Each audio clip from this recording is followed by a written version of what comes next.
second system for prevent the acoustic shock is to use something very simple, like a chewing gum.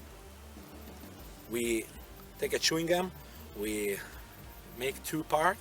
We are going to insert in our here like this and like this, and we try.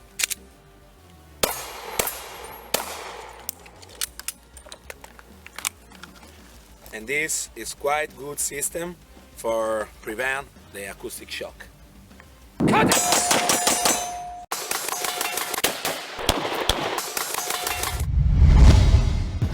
65, continue 030, we're still a go. ALT. Yeah. Is that redheaded bridesmaid? Melissa? Cute one from the Coldplay concert. That's Melissa. Is she coming? She's a bridesmaid. Yeah. Is she coming? She's a bridesmaid. Yes. What, did she ask about me? So I guess my first question for you is having just come in from talking to Marcus, it makes me feel like I really don't need to complain about anything in my life, or try not to take things for granted. So for you personally, did you have that same kind of feeling when you first heard this story? Absolutely. When I was first told the idea, I wasn't told the story. So me as an actor, I'm like, oh, this is really cool. I get to play this part of this guy who goes through all this. And then when I read it, I was like, oh my God, this is so much bigger than anything I've ever been a part of. And it's so important, and it's never going to be about me. It's about these guys and what they experienced and what the Afghan people did, risking their lives to save a complete stranger. And I was just so moved by that.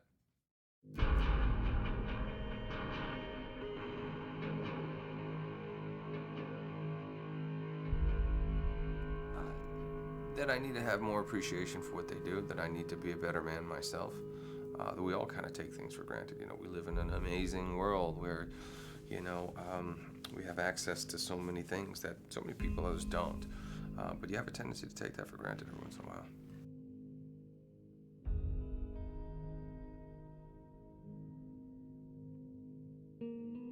I think they can be.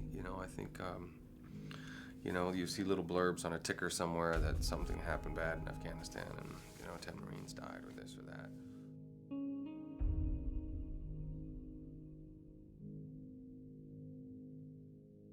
I don't think we take enough time to appreciate what they do for us, and certainly when they came home, guys are having a hard time getting a job.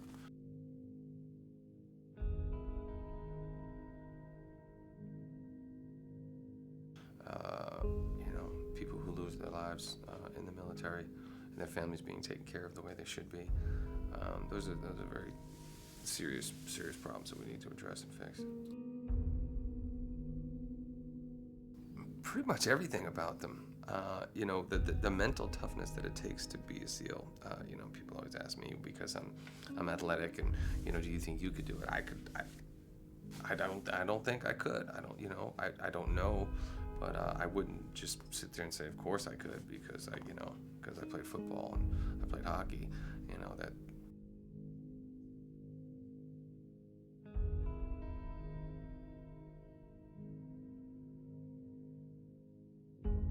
I'd actually read the book independently many years ago. It must have been, about 4 years ago. And really loved it. And I've actually been handing out copies to people that I know for many reasons, but I love the focus that Marcus puts in the book on the training aspect and just what a human body can go through.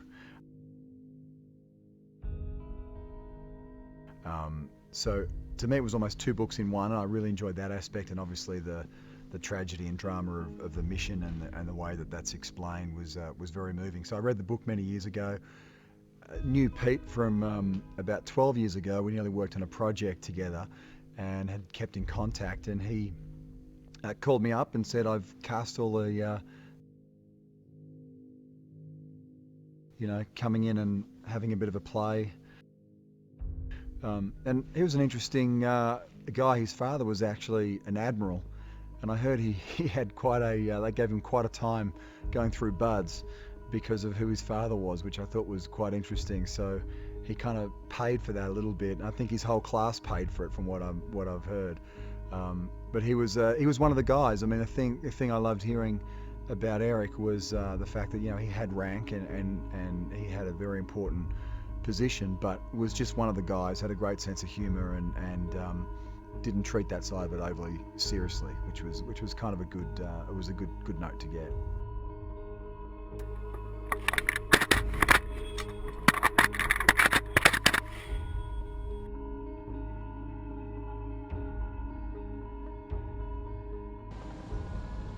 Allez mec, c'est plus l'heure de déconner, allez. J'ai fait 2 fois le tour du monde, parlé une fois à tout le monde. Mangé avec des pygmées, vu des baleines baiser. Et je connais même en Thaïlande un homme qui a une bite en bois.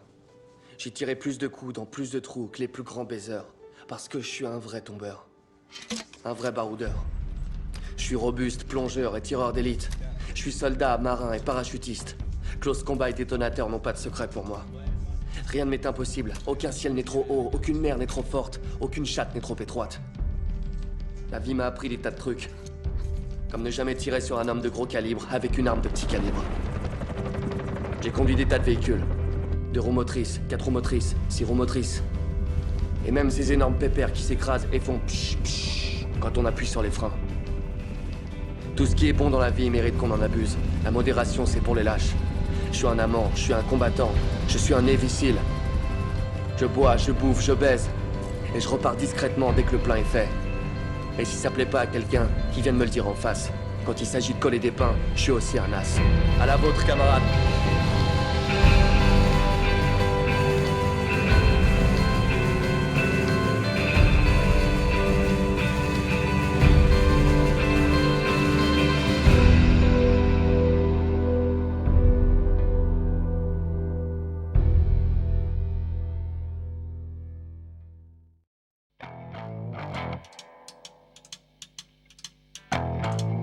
Now when I was a little boy, at the age of 5, I had something in my pocket, keeps a lot of folks alive.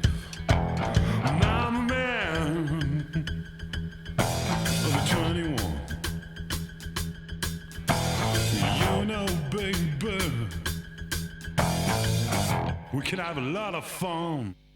I'm a man. A style and